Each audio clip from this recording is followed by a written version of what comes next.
เสียใจគ្នាដឹងโควิด-19បំលែងខ្លួនថ្មីក្រសួងសុខាភិបាលកម្ពុជាប្រកាសឲ្យប្រុងប្រយ័ត្ននិងប្រាប់ពីវិធីការពារ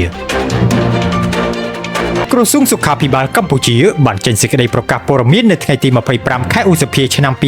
2026ថាក្នុងពេលថ្មីៗនេះមានការផ្ទុះឡើងនៃការចម្លងជំងឺ COVID-19 បំលែងថ្មី NB181 ជាពិសេសក្នុងប្រទេសមួយចំនួននៅអាស៊ីរួមមានចិនសិង្ហបុរីនិងហុងកុងដែលកំពុងមានការឆ្លងរាលដាលនៃវីរុសនេះយ៉ាងឆាប់រហ័សក្រសួងសុខាភិបាលបញ្ជាក់ថាវីរុសបំលែងថ្មី NB181 គឺជាពូជកូនចៅដែលវិវត្តចេញពីវីរុសអូមីក្រុងខណៈកម្ពុជាបានរកឃើញករណីវិជ្ជមានចំនួន1ករណីហើយកាលពីថ្ងៃទី18ខែឧសភានេះក្នុងចំណោមអ្នកជំងឺដែលមកទទួលសេវាសុខាភិបាលនៅតាមមន្ទីរពេទ្យក្នុងនោះដែរក្រសួងសុខាភិបាលក៏បានអំពាវនាវដល់បងប្អូនប្រជាពលរដ្ឋទាំងអស់សូមមានការប្រុងប្រយ័ត្ននិងយកចិត្តទុកដាក់ខ្ពស់ចំពោះការចម្លងនៃជំងឺ COVID-19 បំលែងថ្មីនេះដោយត្រូវអនុវត្តឲ្យបានខ្ជាប់ខ្ជួននៅវិធានការបង្ការដូចជាការរក្សាអនាម័យខ្លួនប្រាណលាងដៃឲ្យបានញឹកញាប់ជាមួយសាប៊ូឬអាល់កុលនិងបន្តចាក់វ៉ាក់សាំងការពារឲ្យបានគ្រប់ដូសទាំងអស់គ្នាផងដែរ